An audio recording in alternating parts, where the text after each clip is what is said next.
más el título del mensaje, el deber de los siervos y los amos cristianos. Muy bien.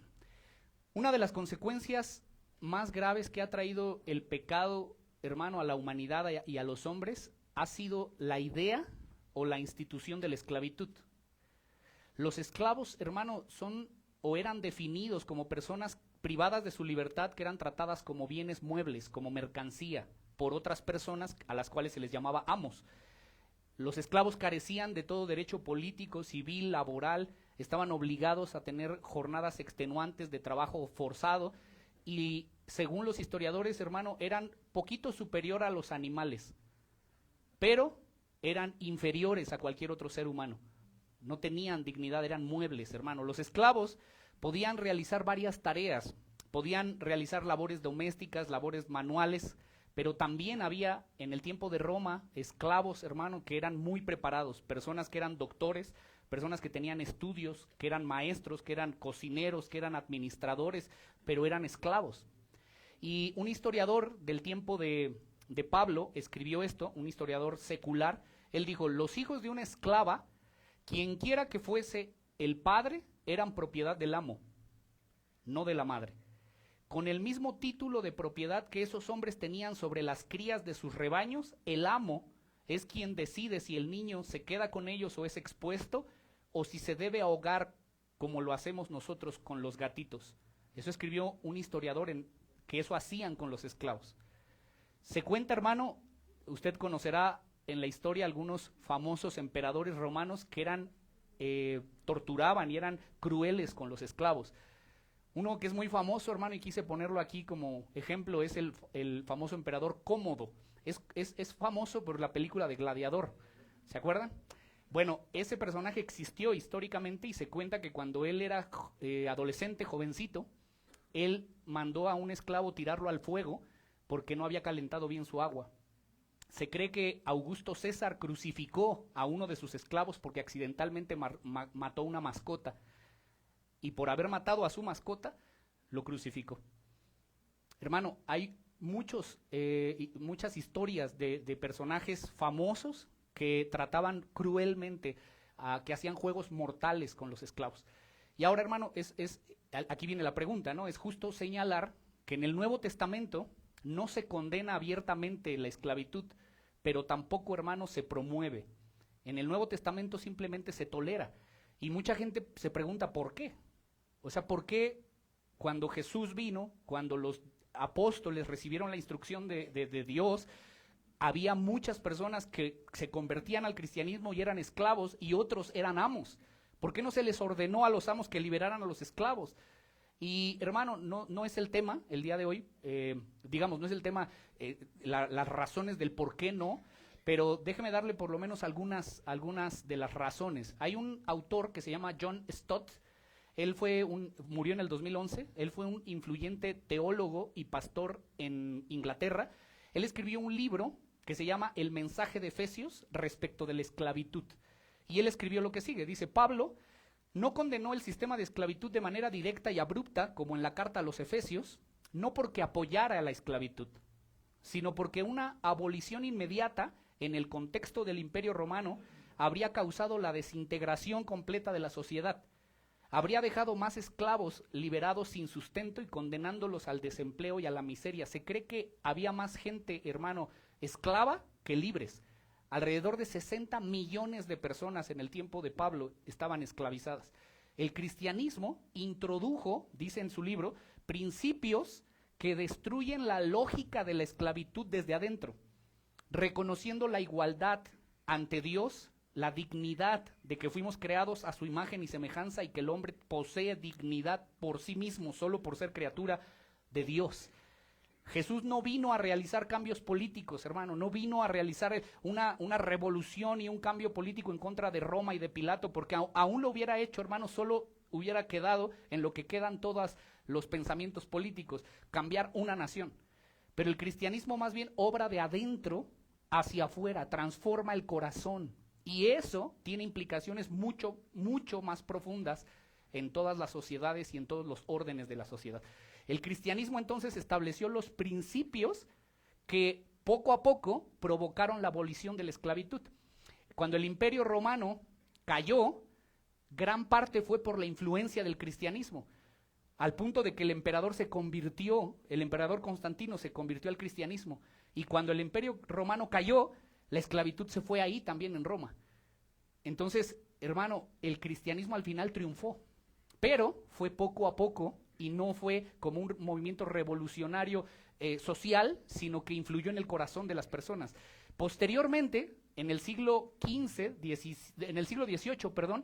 por la labor de predicadores como John Wesley y George Whitefield, en el siglo XVIII, lograron que la trata de negros africanos fuera finalmente prohibida en Europa.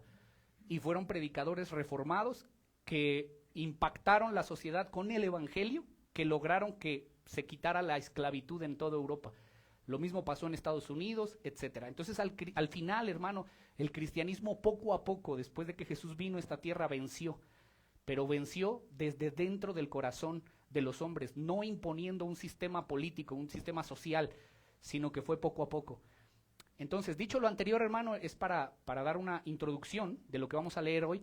Vayamos a Efesios capítulo 6, versículo del 5 al 9. Y antes de leerlo, solo téngalo ahí abierto en su Biblia, pero antes de leerlo, hermano, vamos a poner este texto en su contexto. Tenemos que comprender qué es de lo que Pablo está hablando. En el capítulo 5, versículo 18, en el contexto anterior, dice que Pablo dijo: no os embriaguéis con vino en el cual hay disolución, antes bien, sed llenos del Espíritu Santo. Y hemos explicado, hermano, que la llenura del Espíritu Santo es ser controlado por el Espíritu Santo.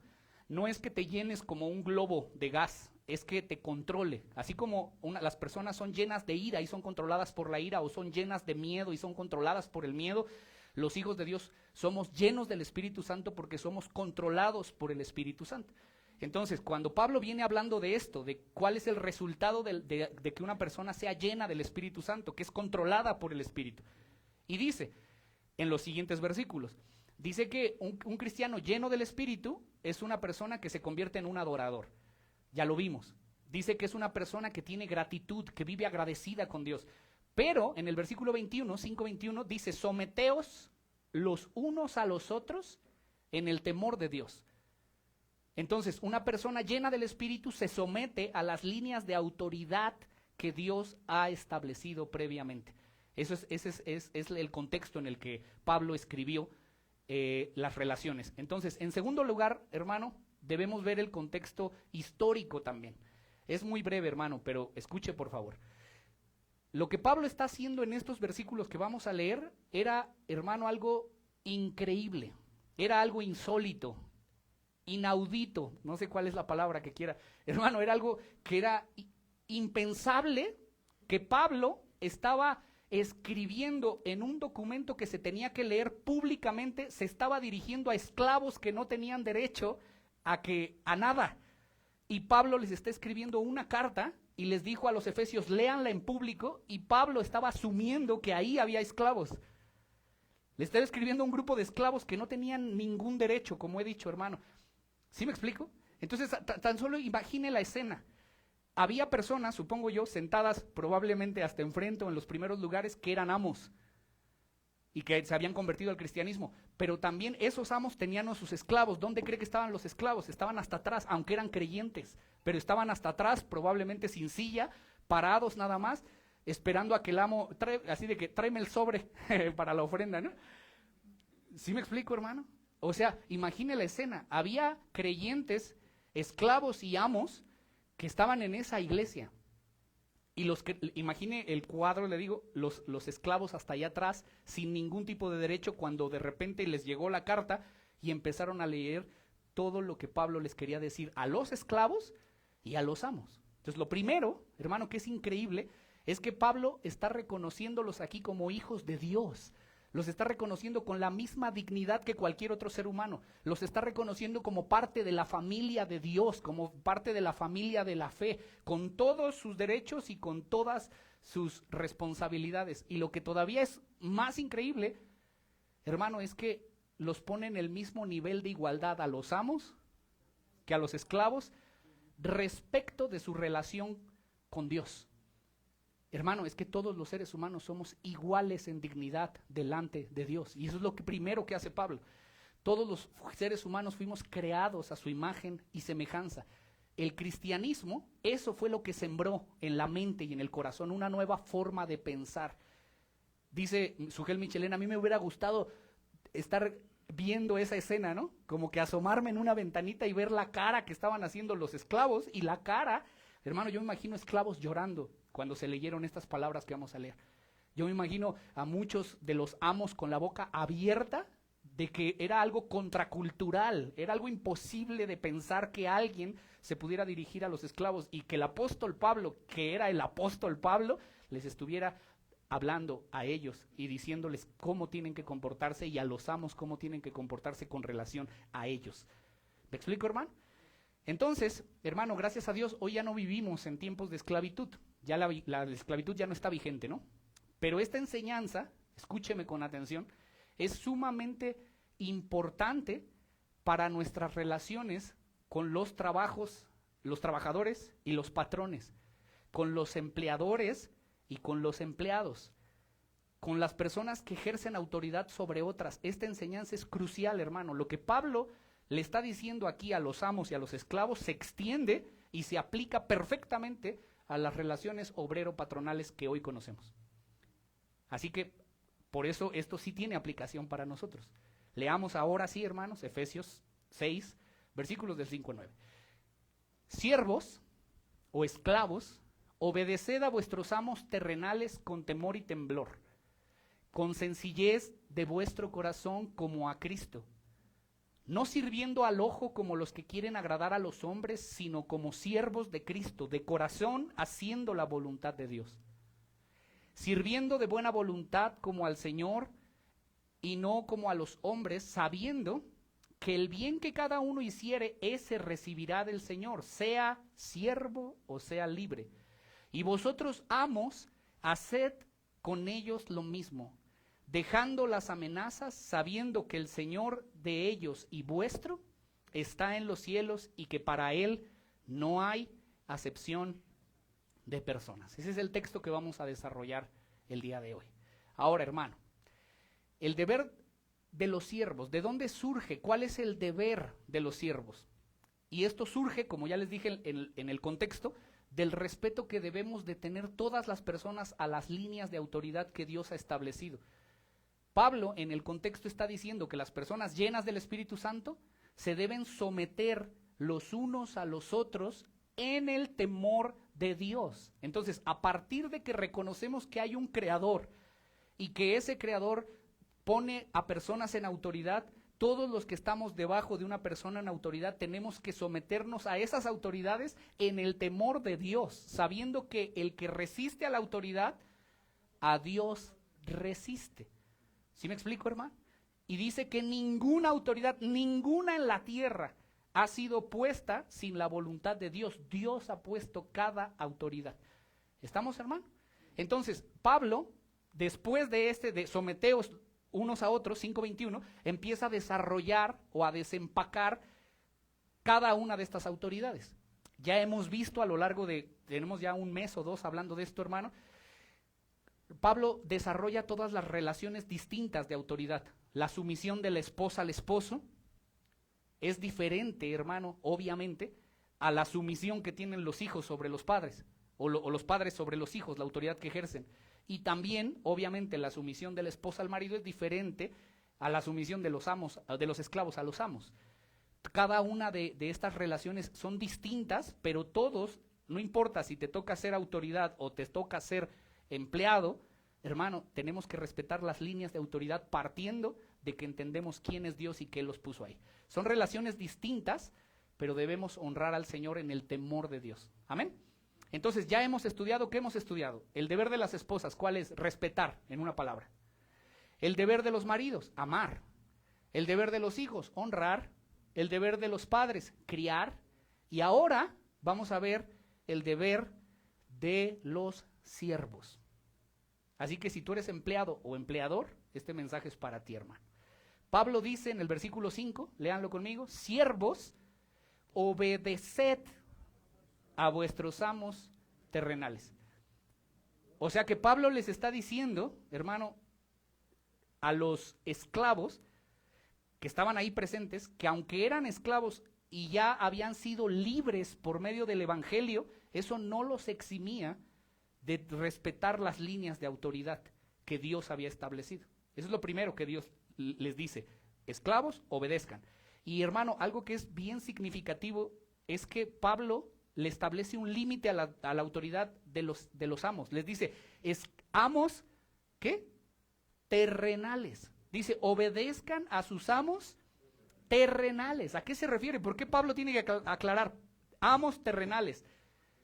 Escuche, es que la idea es que esos amos solo tienen autoridad en lo que respecta a las cosas de la tierra, en lo que respecta a este mundo, pero que hay un amo celestial, que hay un amo en el cielo, el verdadero amo de todos está ahí arriba y por lo tanto es Él a quien en última instancia tenemos que obedecer y honrar, es a Él.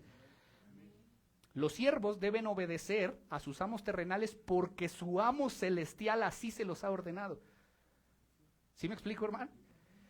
Si obviamente deben obedecer siempre y cuando lo que los amos terrenales pidan no sea contrario a la voluntad del amo celestial. O sea, que no sea algo pecaminoso, que vaya en contra de la ley de Dios. Y hermano, esa obediencia no depende de si quieres hacerlo o si no quieres hacerlo, si tienes el deseo de hacerlo o no tienes el deseo. La palabra obedeced es una palabra, hermano, que en griego implica una acción continua. Es decir, en otras palabras, lo que le está diciendo es: siervos, obedezcan continuamente, todo el tiempo. Cuando lo que les pidan no sea contrario a Dios, tienes que obedecer. ¿Por qué?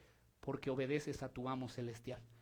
Hacer lo contrario, o sea, no obedecer o irrespetar a la autoridad que Dios ha puesto sobre ti, cualquiera que sea la autoridad que está puesta sobre ti, es meterte en problemas con Dios, hermano. Hemos leído ya Romanos 13:2, pero leámoslo una vez más. Dice, de modo que quien se opone a la autoridad, a lo establecido por Dios resiste. Y los que resisten, ¿a quién? A sus autoridades, acarrean condenación para sí mismos. Así que faltarle al respeto a una autoridad bajo cualquier circunstancia, hermano, no proviene de Dios. Por lo tanto, hermano, no importa, escuche lo que le voy a decir, porque a lo mejor no te va a gustar mucho, pero hermano, no importa si tu jefe en el trabajo es desagradable, si es arbitrario, si es deshonesto, injusto, malo, si es el peor jefe, tu jefe, no por eso deja de ser tu jefe. Y por eso, hermano, no por eso tú estás eximido de cumplir como tu deber. Si tú eres subordinado, tienes que respetar la autoridad que Dios ha puesto sobre ti. Mire lo que dice Pedro, capítulo 2, versículo 18. Escuche, hermano, con atención, del 18 al 21. Primera de Pedro, capítulo 2, versículo 18 al 21. Dice, criados, estad sujetos con todo respeto a vuestros amos, no solamente a los buenos y afables, sino también a los difíciles de soportar. Hermano, o sea que Pablo sabía que había unos jefes que son difíciles, hermano. Bueno, dice, porque esto merece aprobación. Si alguno a causa de la conciencia delante de Dios sufre molestias padeciendo injustamente, pues qué gloria es si pecando somos abofeteados y lo soportas. Más bien, lo bueno, más si haciendo lo bueno sufres y lo soportas, eso ciertamente es aprobado delante de Dios.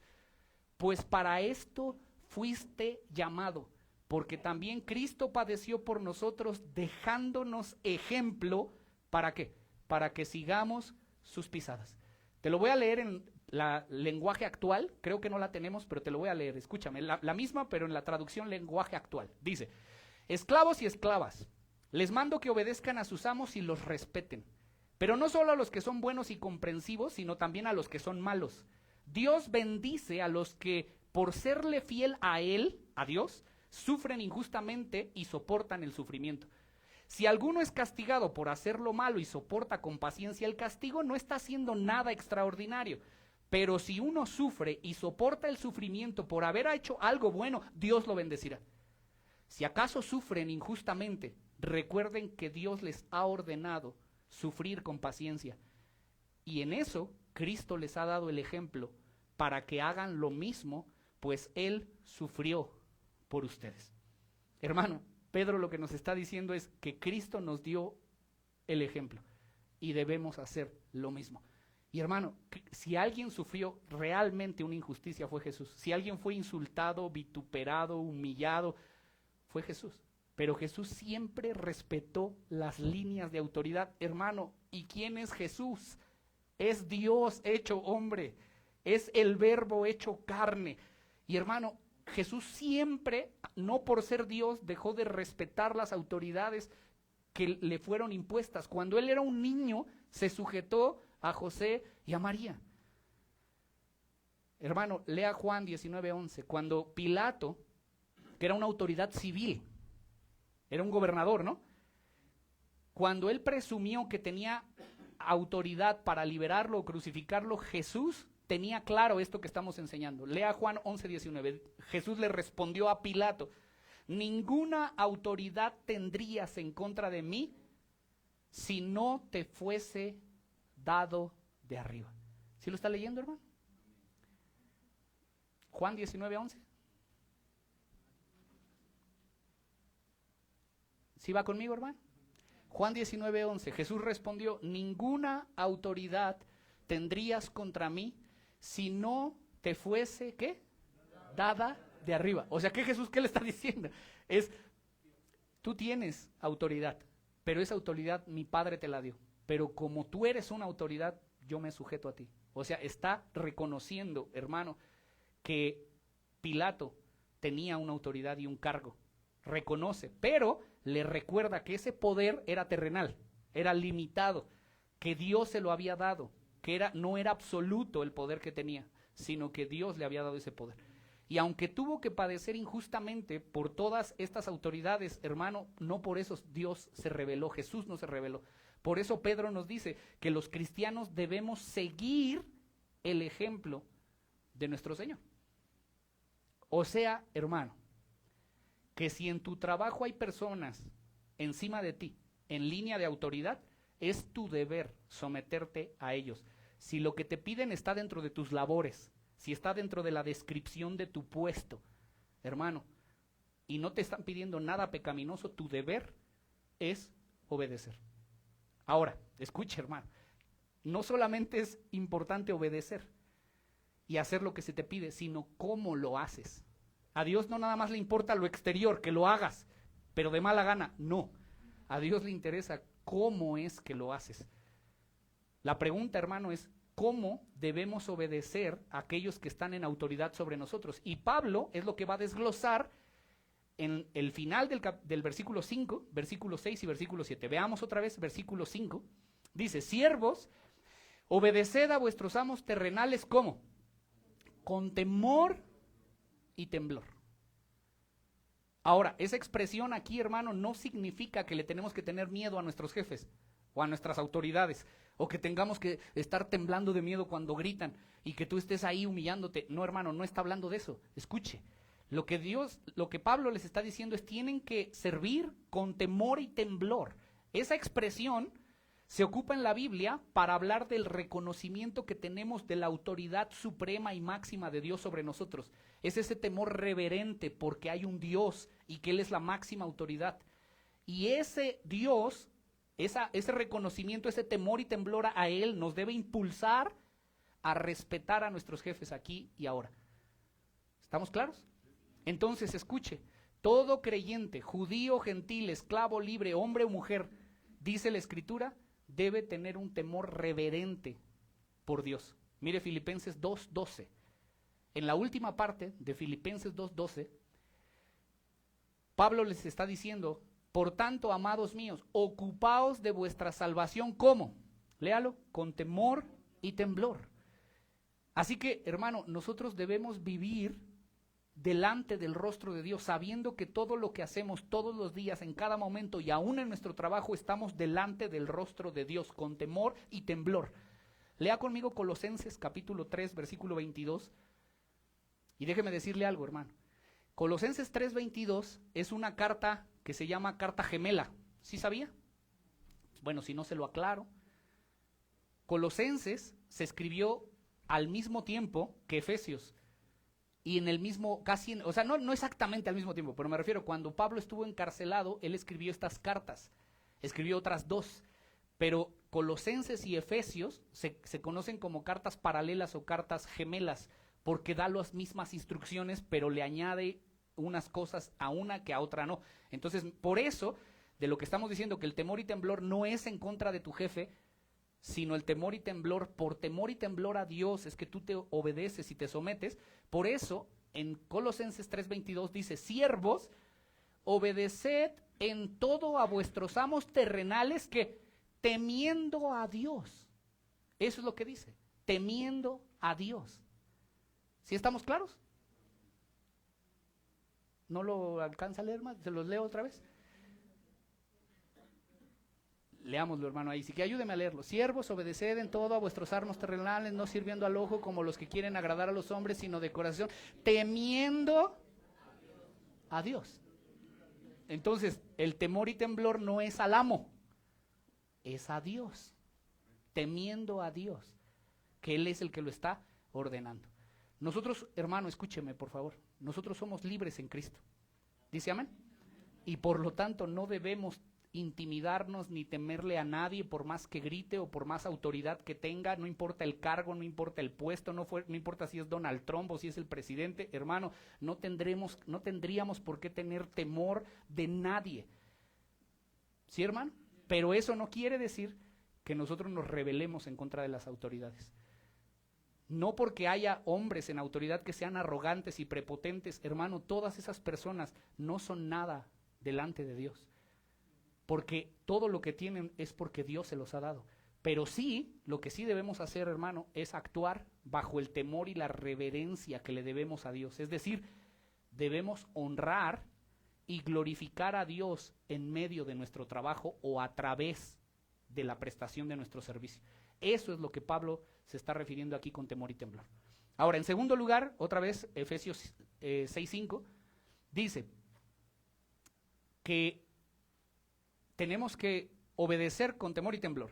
Y segunda, dice, con sencillez de corazón, como a Cristo. Dice, siervos, obedeced a vuestros amos terrenales, ya vimos, con temor y temblor, ¿y con qué? Sencillez de corazón, como a Cristo. ¿Qué significa, hermano? Que es con un corazón sencillo, con un corazón íntegro, con un corazón sincero. Tienes que servir así. Lo que Pablo está diciendo aquí es que debemos obedecer sin motivaciones egoístas, sino que debemos servir entendiendo y creyendo que lo que haces es para Cristo y por lo tanto debes agradarlo a Él en tu trabajo por medio de lo que haces. Por eso, hermano, es que dice, sirvan como a Cristo. ¿Sí? Es decir, con la plena seguridad de que no importa el trabajo que estés realizando, no importa lo que hagas, si sea pequeño o sea grande, hermano, estás sirviendo a tu amo celestial. Ahora otra vez leamos en Colosenses 3:22 para que quede un poco más claro. Colosenses 3:22. Ahí lo aclara este punto de hacerlo con un corazón sincero. ¿Lo tiene? Dice, siervos, obedeced en todo a vuestros amos terrenales, no sirviendo al ojo, como los que quieren agradar a los hombres, sino con corazón sincero, temiendo a Dios. Y todo lo que hagáis, hacedlo de corazón, como para el Señor y no para los hombres. Así que mi hermano o mi hermana trabajadora o trabajador, si tú eres un hijo de Dios, eres un siervo de Cristo. Y todos los días de la semana tú eres un siervo de Cristo. Tú eres un embajador del reino de Dios en esta tierra. Tú eres un representante oficial de Cristo y de su doctrina. Tú eres, hermano, el representante del reino de los cielos en la tierra. ¿Y dónde lo representas? En tu trabajo. Eres el encargado, y déjame así de verdad, escúchame, hermano. Eres el encargado de reflejar el carácter y los valores del cristianismo, de reconciliar a las personas con Dios. Y todo lo que haces en tu trabajo tiene que tener esa misión, tienes que tener esa mentalidad de decir, yo vengo aquí a trabajar para Cristo, no para los hombres. ¿Me explico? Debemos buscar, hermano, que el nombre de nuestro Señor sea honrado, que sea glorificado, que su nombre sea puesto en alto a través de nuestra labor, a través de nuestro empleo, de nuestro desempeño. Y escúchame, si tú eres diligente, si tú eres puntual, si tú eres honrado en lo que haces, si tú haces bien tu trabajo con esmero, con puntualidad, si tú te esfuerzas, es probable, hermano, que te asciendan de puesto, es probable que ganes muy bien, pero ese no debe de ser tu motivación. No hay nada malo que quieras prosperar, pero esa no debe de ser tu motivación. La motivación principal de esforzarte en tu trabajo debe de ser el honor de Cristo. Que Dios sea glorificado en tu trabajo, no el dinero, no la codicia, no hacerte millonario, no hacerte rico, no.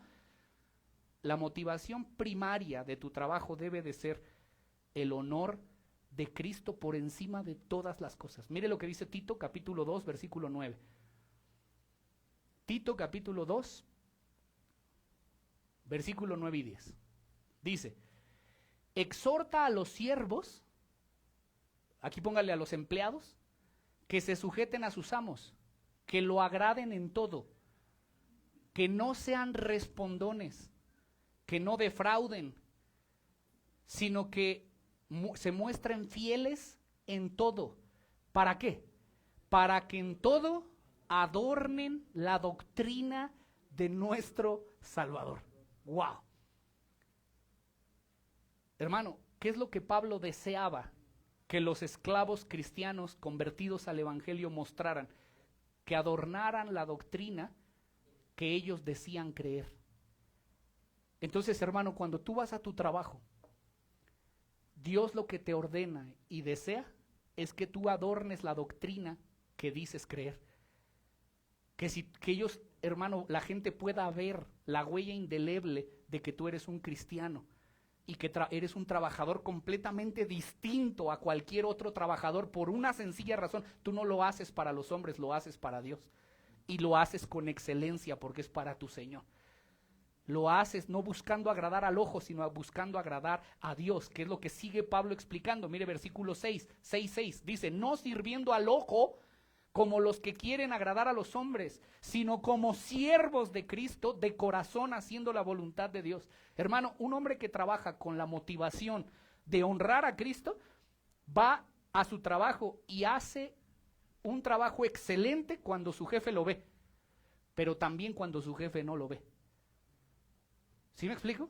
Porque no sirve al ojo, sino que, hermano, él, si su jefe lo está supervisando, si sabe que hay cámaras, hay trabajadores así, ¿no?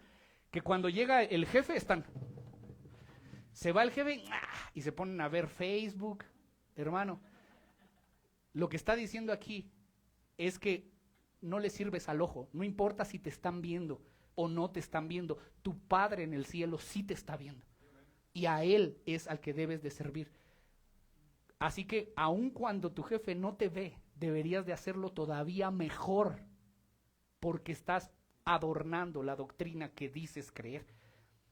¿Me explico, hermano? Eso es lo que los cristianos debemos hacer. Un hombre que trabaja con esa motivación, hermano, trabaja, si lo ven o no lo ven, no importa, porque lo hace para Cristo. Lo hace para que el nombre de Cristo sea glorificado, no para agradar a los hombres. No lo hace para subir de puesto, no lo hace para ganar más, lo hace para glorificar el nombre de Dios. Y un hombre que trabaja así, no le roba a la compañía, hermano. No le roba, no engaña a los jefes, no saca provecho cuando no lo ven. No se roba los vales de gasolina, no le saca gasolinas a los carros, no le cambia las llantas a los carros. ¿Sí me explico, hermanos? No le roba el tiempo que se supone que debería de estar trabajando para hacer cosas personales. Hermano, un trabajador que es cristiano y sirve a Cristo, no importa si lo ven o no lo ven, él lo va a hacer todo bien. Porque, hermano, escúchame,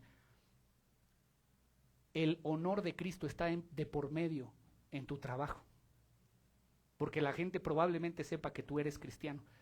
Y por eso un hombre que trabaja con esa motivación, que se levanta todas las mañanas y sale para honrar a Cristo en su trabajo, hermano, es un hombre que no le roba, que no hace cosas deshonestas, es un hombre que no hace trabajos de mala calidad porque no lo está viendo el supervisor. No, no importa, hermano, qué labor hagas, si es muy pequeña o si los hombres no le asignan valor, todo lo que hagas, dice Pablo, debes hacerlo de corazón, es decir, poniendo todo tu empeño, poniendo todo tu esmero para que quede bien, porque lo estás haciendo realmente para Cristo. Amén. Entonces, subraya esto que le voy a decir, hermano. Ningún cristiano debe ser mal hecho en su trabajo. La mediocridad, hermano, es contraria al cristianismo. La deshonestidad, la pereza son pecaminosas, porque cuando trabajamos de esa forma, estamos haciendo a un lado el señorío de Cristo. Estamos diciendo, no me importa, o sea, aquí yo lo hago porque necesito hacerlo, pero no es para honrarte a ti. Y estamos reconociendo que Él no es nuestro Señor. Entonces, hermano, si Cristo es tu Señor, debes hacerlo para Él y debes hacerlo bien, porque es para Él. Por eso Pablo en Colosenses 3:23 dice, y todo lo que hagáis, hacedlo de corazón como para el Señor y no para los hombres. Lo que Pablo está diciendo es que no importa si te toca lavar un carro, barrer una casa, manejar, vender, no te importa si tienes que distribuir cosas, administrar, comerciar, prestar un servicio, escribir en una máquina, dar una asesoría, si tienes que dar consulta porque eres doctor, todo lo que hagas, todo, hazlo de corazón, poniendo en ello todo tu empeño, como si el dueño de la casa que estás barriendo fuera Cristo, como así a quien le das la asesoría fuera Cristo, como que el que trabaja contigo, hermano, viendo, tu jefe es Cristo, como el dueño de la empresa fuera Cristo. Así tienes que pensar. Eso es lo que Pablo les está indicando. Si te toca barrer, hermano, en la oficina, o lavar el baño, o te toca cerrar un negocio de millones de pesos, hazlo con todo tu corazón y hazlo bien, porque la gloria de Cristo está implícita en lo que tú estás haciendo. ¿Me explico, hermano? Es lo que Pablo está explicando. Siempre es la gloria de Cristo. Y ahora escúchame bien, hermano. Por favor, oro porque puedas ver esto. Todo lo que hagas lo tienes que hacer bien, y la motivación tiene que ser honrar a Cristo, no llenar tus bolsillos. Hermano, no debemos los cristianos querer hacernos millonarios. Si tú vas a trabajar para vivir mejor nada más o para hacerte rico, te estás equivocando y déjame decirte, estás pecando. Tu motivación debe ser honrar a tu Señor con lo que tú haces. Mire Timoteo capítulo 6, versículo 9. Escuche, hermano. Timoteo 6:9. Pero los que viven con la ambición de hacerse ricos caen en tentación y quedan atrapados por muchos deseos necios y dañinos que los hunden en la ruina y en la destrucción. ¿Escuchaste, hermano amado? Si tú todo lo que haces en tu trabajo, en tu empresa, un negocio, lo que sea que hagas, lo haces porque tienes ambición de hacerte rico, cuidado, porque puedes caer en tentación y quedar atrapado por deseos necios y dañinos que te hundirán en la ruina y en la destrucción. Versículo 10, pues el amor al dinero es la raíz de toda clase de mal, y algunas personas, escuche, en su intenso deseo por el dinero, se han desviado de la fe verdadera y se han causado muchas heridas dolorosas. ¿Quién se causó esas heridas? Él mismo. ¿Por qué? Porque tiene una motivación incorrecta cuando va a trabajar. No debemos, dice Pablo, querernos hacer ricos. Cuidado, hermano. Si Dios te prospera en tu trabajo, gloria a Dios por eso. Ocupa tu dinero bien y ocúpalo para la gloria de Dios. Y hermano, aclaro, por si hay algún rico aquí entre nosotros, aclaro, hermano, que no dice que los ricos son los que caen en tentaciones, dicen los que se quieren hacer ricos. Por si hay algún rico entre nosotros, no se vaya a ofender. Entonces, hermano, si tú eres cristiano, todo lo que hagas, debes hacerlo de tal manera que glorifiques a nuestro Señor Jesucristo, que Él se agrade, que Él apruebe tu trabajo sin quejas y con todo el entusiasmo porque lo sirves a Él. Por eso regresemos, hermano, a nuestro texto, Efesios capítulo 6, versículo 7. Dice, sirviendo de buena voluntad como al Señor y no a los hombres. Voy a leer un comentario de Sugel Michelén. Escuche, hermano. Es que las palabras que él pone acá no tengo cómo decirlas yo. Escuche. Dice, ¿saben una cosa, hermanos? Ahí precisamente es donde radica nuestra libertad, nuestra verdadera libertad. Que no hacemos las cosas para los hombres movidos por el temor a los hombres o esperando de ellos algún tipo de recompensa, halago o promoción. No. El que trabaja movido por esas cosas es un esclavo. Tu alma está condenada a la opinión humana o lo que es aún peor, está condenada a la ambición. Yo quiero ser promovido, yo quiero que mi jefe vea mi excelente trabajo y que merezco ganarme más. Mi hermano querido, este no puede ser el móvil primario de un cristiano. Un verdadero cristiano dice, quiero que mis compañeros vean cómo hago yo las cosas. Quiero que ellos puedan percibir la marca indeleble de mi cristianismo latente en mi trabajo. Eso es lo que yo quiero. Por eso me esfuerzo en alcanzar la excelencia en todo lo que hago, para que la gloria de Cristo sea elevada y su nombre puesto en alto. Amén.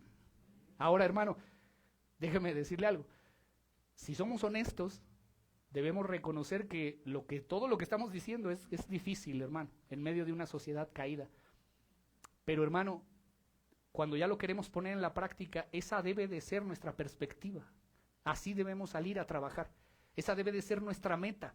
Y claro que no es fácil, no es sencillo, hermano, pero Pablo, por eso, en los siguientes versículos, vamos al versículo 8, después de terminar estas exhortaciones a los siervos, él les da un incentivo. Les dice, bueno, si tú trabajas así, tendrás un bono de productividad. Hay una promesa, hermano, para motivarnos a esforzarnos para vivir para su gloria y no para hacernos ricos.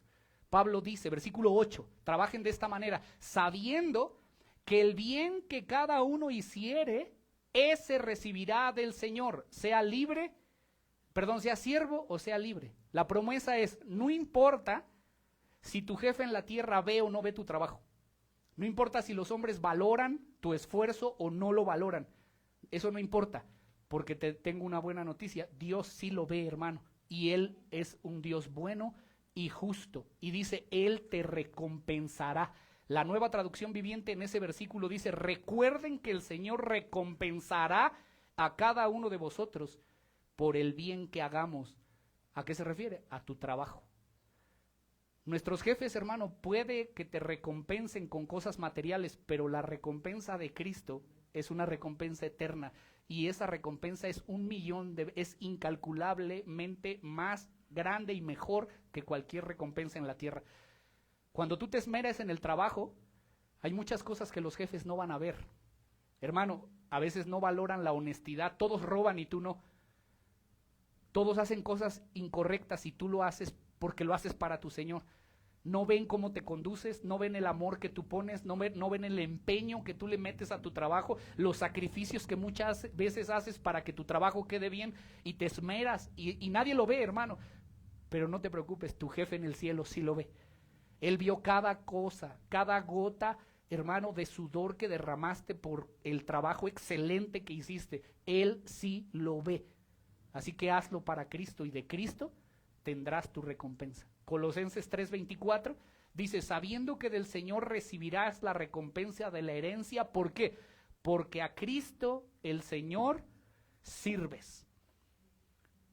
Amén. Ahora, hermano, ya vamos a pasar ahora al tema de los amos.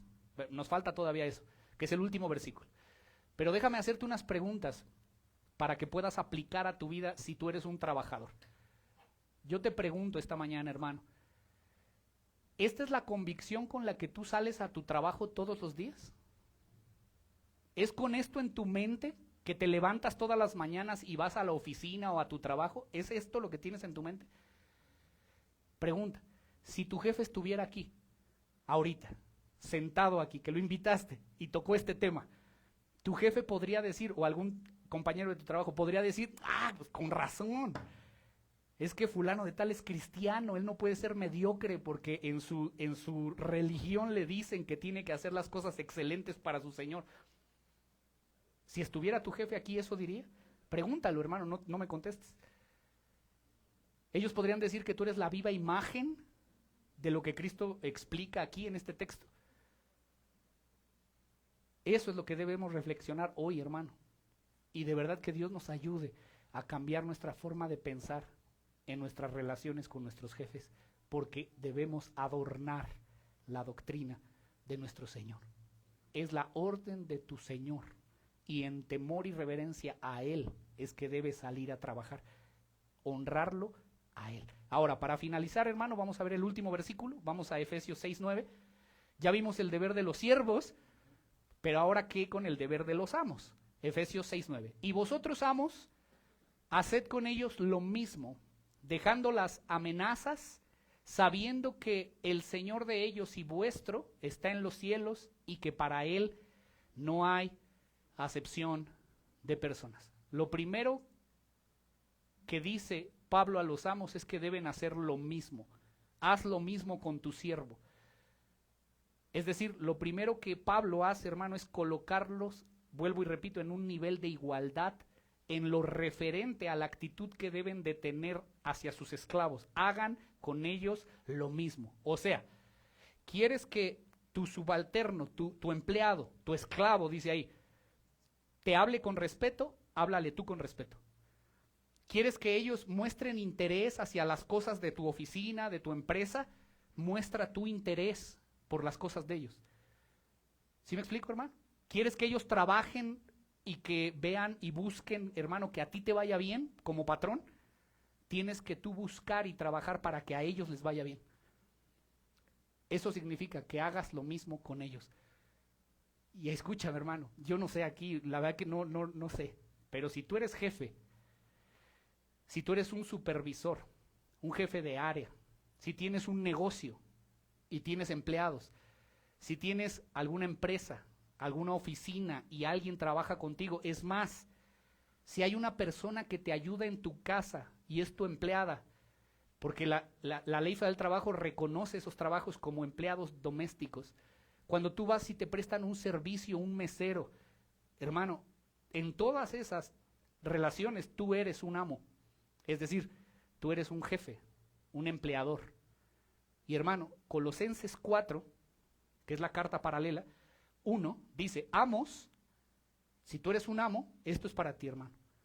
Haced lo que es justo y recto con vuestros siervos, sabiendo que también vosotros tenéis un amo en los cielos. Entonces, en segundo lugar, lo que tienen que hacer los amos es asegurarse que las personas que les sirven, que trabajan con ellos, tienen un trato digno,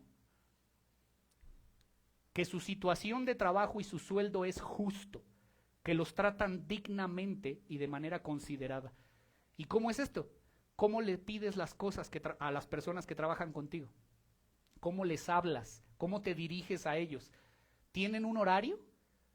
¿O tienen que estar a tu servicio las 24/7 solo porque tú les pagas? ¿Les pagas lo que es justo? Cuando se tienen que quedar más tiempo, ¿les pides por favor que te apoyen en las actividades de tu empresa? ¿Les pagas tiempo extraordinario? ¿Les pagas, hermano, aguinaldo? Aunque sean trabajos informales. ¿Eres justo con lo que haces? ¿Tienen un lugar digno en donde tú les permites que presten un servicio para ti? Hay personas que trabajan en nuestros hogares, hermano. ¿Cómo es el trato con ellos? ¿Cómo les hablas? ¿Les dices por favor, gracias? ¿Cómo te diriges a ellos? Y hermano, escuche Mateo capítulo 7, versículo 12. Jesús aplicó lo que se conoce como la regla de oro. Haz a los demás todo lo que quieras que hagan a ti. Esa es la esencia de lo que enseña la ley y los profetas. Jesús, como el maestro de maestros, enseñó así en un versículo todo lo que hemos dicho. Es haz a los demás lo que quieres que te hagan a ti. Es decir, si tú fueras la persona que trabaja para ti, ¿te gustaría trabajar en las condiciones que tú le das? ¿Te gustaría que a ti te hablaran como tú le hablas a tus empleados? Hermano, vuelvo y repito, les pides las cosas, por favor, gracias, usas esas palabras, porque déjame decirte que no porque tú les pagues tienes derecho a hablarle mal a una persona. Porque esa persona, lo que Pablo está explicando, no importa si vive del salario que tú le das, no tienes derecho a abusar de la autoridad que Dios te ha dado. Porque la persona que trabaja para ti es un ser humano igual que tú, con dignidad, hecho a la imagen y semejanza de Dios. ¿Me explico? Dígame amén, hermano, para saber que no está dormido. Ah, bueno. Ahora, escúcheme. Esto no quiere decir, hermano, que si eres un jefe cristiano tengas que ser débil en tu carácter cuando pidas y des órdenes, o que tengas que ser aguado. No, hermano. Cuando tú ejerzas tu autoridad, tienes que dar órdenes, pero tienes que ser respetuoso y considerado con los que están debajo de ti. ¿Sí me explico? O sea, en otras palabras, si tú tienes autoridad sobre alguien, tienes que ejercer tu autoridad como si Cristo mismo lo hiciera. ¿Cómo lo haría Cristo? ¿Cómo pediría las cosas Jesús? Así las tienes que pedir tú. Así que si eres un jefe cristiano, hermano, se supone que los trabajadores tendrían que percibir tu bondad, tu trato respetuoso. Tendrían ellos que ver que tienes interés por el bienestar de ellos, porque de otra manera no estás representando bien el reino de los cielos, estás dando un mal testimonio de tu cristianismo. ¿Me explico? Así como el empleado, dijimos, trabaja para la gloria de Cristo, así también el cristiano que tiene autoridad debe ejercer esa autoridad para la gloria de Cristo. Tú tienes que estar seguro, certero, de que Cristo está aprobando la forma en que tú tratas a tus empleados. ¿Por qué, hermano? Porque eres un siervo. Tú debes tener una conciencia de que tú eres un empleado del Rey de Reyes y Señor de Señores. Tú eres un empleado del cielo en la tierra. Y debes de tener mucho cuidado, hermano, mucho cuidado con el cargo que Dios te ha confiado sobre sus hijos, sobre otras personas. Si eres un jefe o patrón, es porque Cristo te dio ese cargo. Y recuerden, dice, amos terrenales. O sea que ese cargo que hoy ejerces es un cargo temporal, hermano. Es un cargo circunstancial. Porque en el cielo tú no vas a ser el dueño de nada. En el cielo tú no vas a tener jerarquía sobre nadie, hermano. En el cielo, hermano, tú no vas a tener la empresa o no vas a ser el dueño de ese negocio. Hermano, a ti te dieron ese puesto, esa empresa, ese negocio, esa profesión para que lo administres para la gloria de Jesucristo. Él es tu Rey, Él es tu Señor y tú eres un empleado que tienes que tener la conciencia de empleado. Eres un jefe con conciencia de empleado. ¿Sí me voy a entender, hermano? Ahora, ¿qué más es lo que dice Pablo aquí? Mire Efesios 6:9, dice, y vosotros, amos, haced con ellos lo mismo, dejando las amenazas. Ay, hermano, como vimos en la introducción, déjeme decirte esto. En la introducción dijimos, ¿no?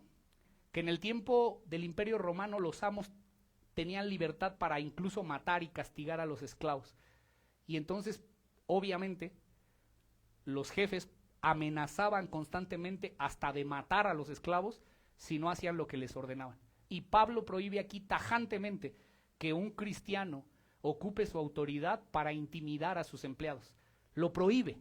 Un jefe cristiano no debe por ninguna razón ser intimidante o abusar o amenazar a sus empleados.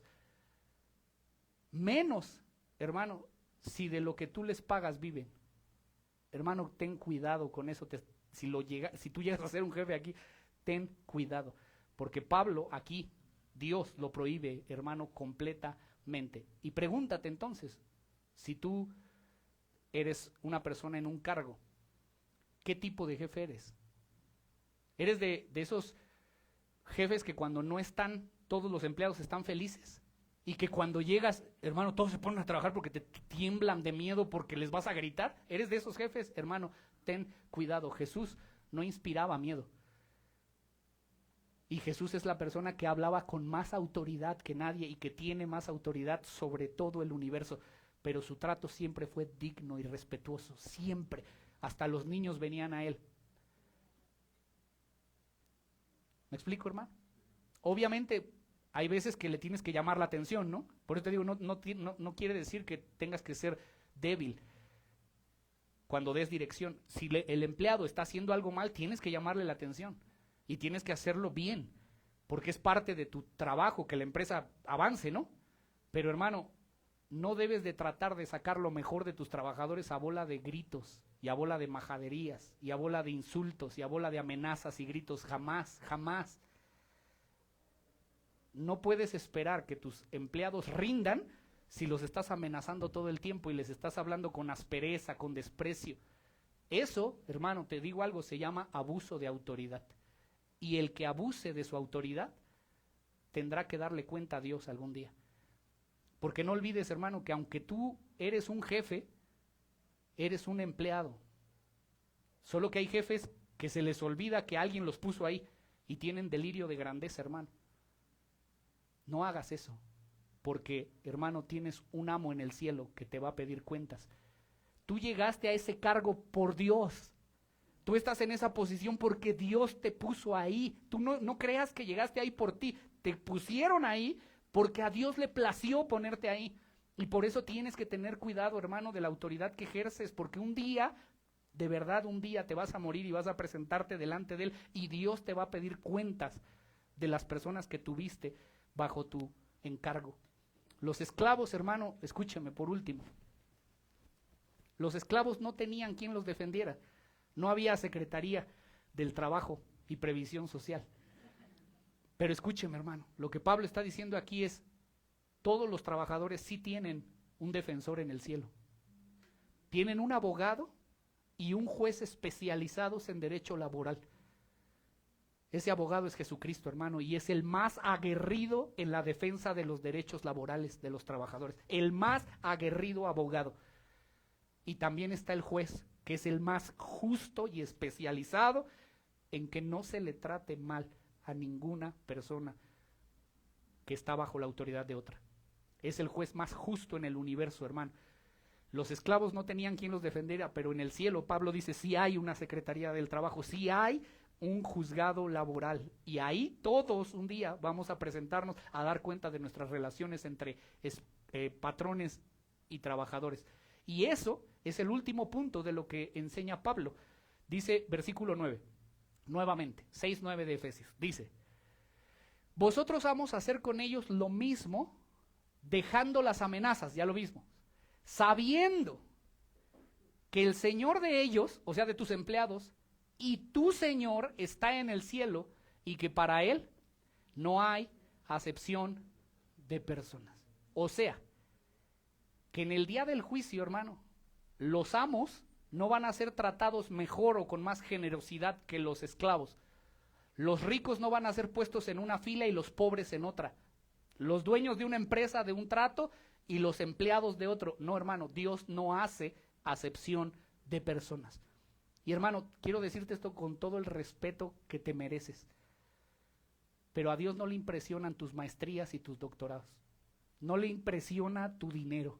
No le impresiona tu carro, tu casa grande, la universidad prestigiosa en donde estudiaste, cuánto dinero tienes en el banco, los ahorros. Hermano, Dios no le impresiona nada de eso. Es más, eso lo tienes porque Él te lo dio.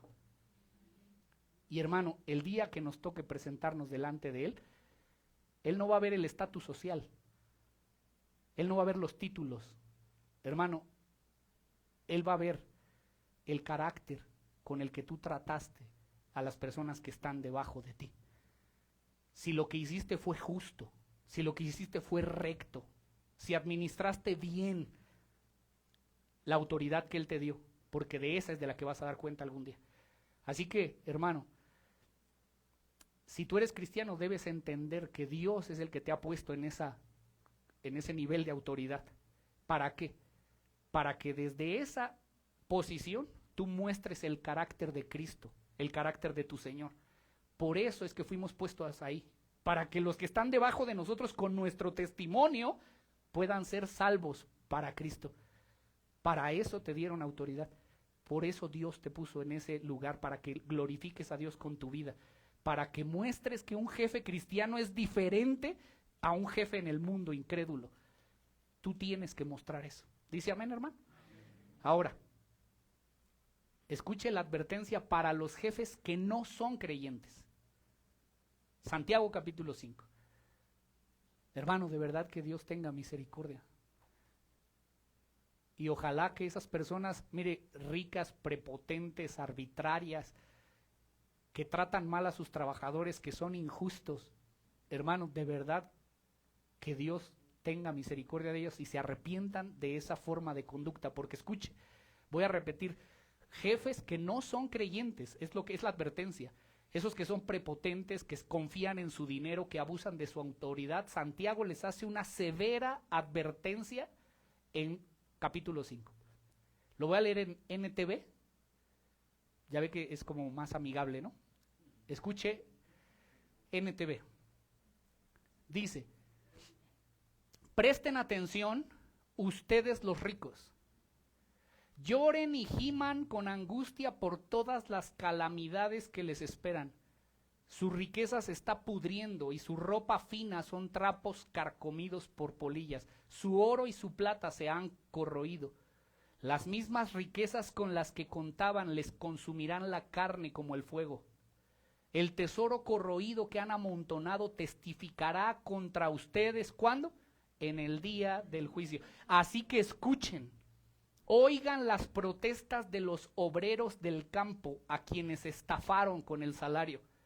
Los reclamos de quienes les cosechan sus campos han llegado a los oídos del Señor de los ejércitos celestiales. Sus años sobre la tierra la han pasado con lujos, satisfaciendo todos y cada uno de sus deseos. Se han dejado engordar para el día de la matanza. Han condenado y matado a personas inocentes que no podían, que no ponían resistencia. Increíble, ¿no, hermano? Para los injustos trabajadores, perdón, para los patrones injustos, hermano, va a ser feo lo que va a ocurrir cuando mueran y lleguen delante de Dios. Ahora, solo para terminar, hermano, algo vamos a aplicarlo a nuestras vidas. Hemos terminado ya, pero escúcheme. ¿Te imaginas si todos los cristianos trabajáramos o tuviéramos las relaciones obrero-patronales con esta perspectiva? Hermano, nuestro país sería otro país. Nuestro mundo sería otro mundo. Yo creo que muchas personas voltearían a ver el evangelio con un deseo de querer conocer a ese Dios que nos hace trabajar así, movidos inicialmente por el testimonio laboral. Así que escúchame, hermano, tú estás aquí con una misión en tu trabajo, seas empleado o seas patrón. Por eso, hermano, te dejaron en esta tierra y te dieron un puesto y un cargo, o eres un empleado. No importa el cargo que tengas, tienes una misión en esta tierra. ¿Cuál? Darle gloria a Dios con tu trabajo. Amén. Imagina el impacto que tendría, hermano. Eso no sería solamente una cuestión espiritual. Piense que todos los que estamos aquí, y esa es nuestra misión, hermano, que este año y de aquí hasta que Cristo vuelva, cambiemos las relaciones laborales y la forma de pensar por la forma de pensar bíblica, que esto moldee nuestros pensamientos y que vivamos para honrar al Señor en nuestros trabajos. El impacto que tendría, hermano, no sería solamente espiritual, sería un impacto social, sería un impacto en las políticas, sería un impacto en todas las cosas, hermano. Porque, ¿sabe por qué le digo esto? Porque esto fue lo que ocurrió en el siglo XV cuando los países abrazaron la reforma protestante. Léalo en los anales de la historia, hermano. En el siglo XV, los países que abrazaron el cristianismo reformado, que abrazaron la protesta, hermano, que hicieron una verdadera protesta espiritual. Y esos países progresaron mucho más que los países católicos. Chéquelo en la historia del siglo XV acá. ¿Cómo impactó el cristianismo en esos países cuando se empezó a predicar el evangelio de Jesucristo? Cuando empezaron los trabajadores a decir, es que yo no trabajo para el hombre, no trabajo para que el ojo me vea, trabajo para mi Señor, porque hay un Señor en los cielos y porque un día me voy a morir y voy a llegar delante de Él. Hermano, eso es increíble. Todos nosotros, creo, hermano, que estamos llamados a analizar seriamente cómo nos estamos desenvolviendo en lo laboral. Debemos evaluar, hacer un alto y evaluarnos a la luz de Efesios capítulo 6, versículo del 5 al 9. Aún nuestros hijos, hermano, porque déjeme terminar con eso. Los hijos son como si fueran empleados cuando van a la escuela. ¿Quién es el patrón en la escuela? Los maestros. Debemos enseñarle a nuestros hijos a que respeten la autoridad de los maestros. No importa si son malos, pedantes, no importa. Tienen que honrar el nombre de Cristo en su escuela. Por lo tanto, tienen que hacerlo con excelencia. Los jóvenes tienen que estudiar con excelencia. Por eso sacar un 5, sacar un 6, eso es mediocridad y estás representando mal el reino de los cielos. Si tu capacidad te va para 8, está bien, saca 8, pero dalo todo. Pero si tú sabes que puedes sacar 10 y estás sacando 6, lo estás haciendo para los hombres y no para Cristo. Así que, joven, esfuérzate, porque tienes una misión en la escuela. ¿Cuál? Que el nombre de Cristo sea glorificado con tus calificaciones, con tu sujeción a los maestros. Los jóvenes hoy se están rebelando en las escuelas. Los hijos de los cristianos, los hijos creyentes deben de ser personas que marquen una diferencia. Y eso, hermano, impactaría en todas las cosas, en el colegio, en la universidad, en el puesto de trabajo. Debemos representar adecuadamente a Cristo como nuestro jefe. Nosotros somos subordinados del Rey de Reyes y Señor de Señores. Ponte en pie, hermano.